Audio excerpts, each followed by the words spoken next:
Prodi Komunikasi dan Penyiaran Islam laksanakan bimbingan karir dan pakat alumni dengan tema Milenial Tangguh Berkualitas dan Berdaya Saing Global di Aula Fakultas Dakwah dan Komunikasi pada Selasa 16 Agustus 2022.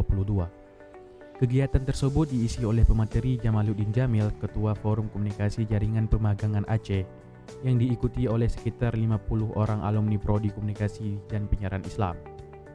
Ketua Prodi Komunikasi dan Penyiaran Islam dalam sambutannya mengatakan kegiatan ini nantinya mampu menjadikan para alumni dapat menjadi mitra dan mampu membangun jaringan pekerjaan ke depannya. Adanya kegiatan ini, para alumni dapat menjadi mitra dalam perkembangan prodi serta dapat membangun jaringan pemagangan untuk peluang pekerjaan ke depannya.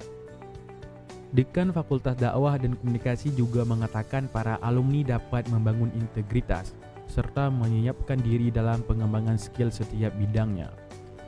Bangun integritas dan skill yang dimiliki serta sikap yang baik. Dalam dunia pekerjaan semuanya adalah profesi.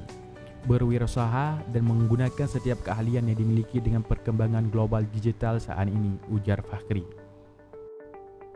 Selanjutnya, pemaparan materi dari Jamaluddin yang membahas tentang tantangan milenial dalam revolusi industri 4.0 dan peluang membangun masa depan usaha kekinian melalui media sosial secara global. Kegiatan ini diakhiri dengan duk pakat dan pemilihan ketua alumni Prodi Komunikasi dan Penyiaran Islam. Adapun kandidat terpilih adalah Wahyu Rizki.